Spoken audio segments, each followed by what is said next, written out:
Semana Santa, Holy Week, a time of profound spiritual significance across Latin America. From the dusty plains to the towering Andes, from bustling cities to quiet villages, the weight of tradition hangs heavy in the air. This is a time for reflection, for penance, for commemorating the death and resurrection of Christ. But it is also a time for celebration, for family, for the continuation of rituals passed down through generations. For many, Semana Santa is a deeply personal journey, a time to confront one's faith, to seek forgiveness, to walk the path of Christ's suffering. Churches overflow with the devout, their prayers echoing through centuries-old stone. The air is thick with incense, the scent of candles, the murmur of whispered devotions. But beyond the solemnity, there is a palpable sense of community, a shared history, a common faith, a bond that transcends social and economic barriers. While the spirit of Semana Santa unites Latin America, each country has its own unique way of observing this sacred time. In Ecuador, the focus is decidedly religious. Processions wind their way through the streets, elaborate and somber affairs with participants dressed in traditional garb. The faithful carry statues of Christ and the Virgin Mary, their faces etched with grief. One of the most famous processions is the Procession of Jesus of Great Power in Quito. Thousands gather to witness this moving spectacle, their voices joined in prayer and song. Venezuela offers a blend of the religious and the secular. While many businesses close for the week, allowing families to observe the holiday, the streets come alive with activity. Palm Sunday processions are a sight to behold, with participants waving palm fronds and singing hymns. The Nazarene de San Pablo procession in Caracas is another major event, drawing huge crowds. And then, there is the Burning of Judas, a more raucous affair where effigies of Judas Iscariot are set ablaze.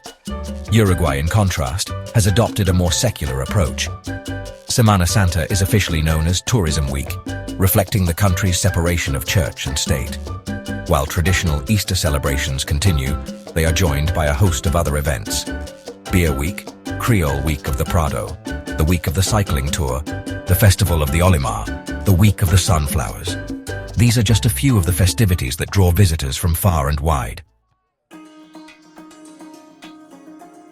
Despite the passage of time and the encroachment of modernity, the traditions of Semana Santa endure. In Ecuador, families still gather to prepare fanesca, a rich soup made with salt cod and 12 different grains, each representing an apostle. In Venezuela, the tradition of Los Palmeros de Chacao sees men scaling the Avila mountain to collect palm leaves for Palm Sunday. And in Uruguay, even amidst the flurry of secular activities, families still find time for traditional Easter meals and gatherings. These traditions are more than just rituals. They are a tangible link to the past, a way of connecting with ancestors who celebrated Semana Santa in much the same way centuries ago. They are a source of identity, of community, of shared history. And in a world that is constantly changing, they offer a sense of continuity, of something permanent and unchanging. The challenge for many Latin American countries lies in balancing these deeply ingrained traditions with the realities of modern life. New laws and regulations, often aimed at public safety or environmental protection, can sometimes clash with traditional practices. In Venezuela, for example, the authorities must manage massive crowds during Semana Santa processions, while also ensuring the safety and security of all participants. Similarly, the tradition of Los Palmeros de Chacao has come under scrutiny in recent years due to concerns about deforestation. Authorities must find a way to balance the preservation of this important cultural tradition with the need to protect the environment.